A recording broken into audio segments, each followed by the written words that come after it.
নমস্কাৰ, মোৰ ইউটিউব চেনেললৈ আপোনালোকক স্বাগতম জনাইছোঁ। আহকচোন আজি আমি বাঁহ গাজৰ মুৰ্গী মাংস দি তৰকাৰী বনাওঁ। এই তৰকাৰীখন বনাবলৈ মোক প্ৰয়োজন হোৱা সামগ্ৰী কেইবিধ হ'ল এটা ভলুকা বাঁহৰ গাজ, বুট, মচুৰ, ৰহৰ দাইল 3 কাপ, নহৰু কেইকোহমান, মিঠাতেল আৰু নিমখ।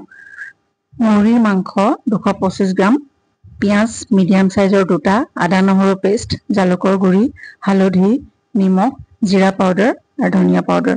মই প্ৰথমে বাঁহগাজটো ভালদৰে ধুই কাটি লৈছোঁ। এটা চচপেনত তেল দি নহৰুকেইটা দি দিছোঁ। নহৰুখিনি অলপ ৰঙা হোৱাৰ পাছত মই বাঁহগাজখিনি দি দিছোঁ। গেছটো মিডিয়াম ফ্লেমত দি ভালদৰে লৰাই দিছোঁ। অলপ পানীখিনি নিৰখ হোৱাৰ পাছত ধুই থোৱা দাইলখিনি দি ভালদৰে লৰাই দিছোঁ। পানীখিনি অলপ শুকাই যোৱাৰ পাছত মই গাজ আৰু দাইল সিজিবৰ বাবে পানী দি দিছোঁ। আন এটা কেৰাহীত মই আন্দাজমতে তেল দি গৰম হ'বলৈ দিছোঁ। তেল গৰম হোৱাৰ পাছত মিহিকৈ কুটি লোৱা পিঁয়াজখিনি দি দিছোঁ। পিঁয়াজখিনি ৰঙা হোৱাত মই আদা নহৰু পেষ্ট, হালধি গুড়ি, জালুক গুড়ি, নিমখ, জিৰা ধনিয়া দি ভালদৰে ভাজি মাংসখিনি দি দিছোঁ। ইফালে গাজখিনিও মই মাজে মাজে লৰাই আছোঁ মিডিয়াম ফ্লেমত। মই গাজখিনি সিজিবলৈ দিছোঁ।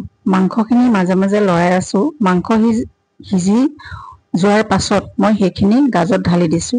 এইদৰে দাইলখিনিও ভালদৰে গলি যোৱাৰ পাছত প্ৰায় 10 মিনিট সময় মই গাজখিনি মাংস দি উতলিবলৈ দিছোঁ। গেছটো অফ কৰাৰ আগতে মই গাজত নিমখ দিছোঁ। অলপ সময় উতলাই মই গেছ অফ কৰি দিছোঁ।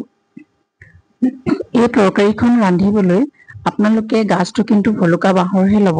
জাতি বাঁহ হ'লে অলপ তিতা লাগে আৰু ভালদৰে নিসিজে। তৰকাৰীখন ৰান্ধি খাই মোক জনাব কমেণ্ট কৰি।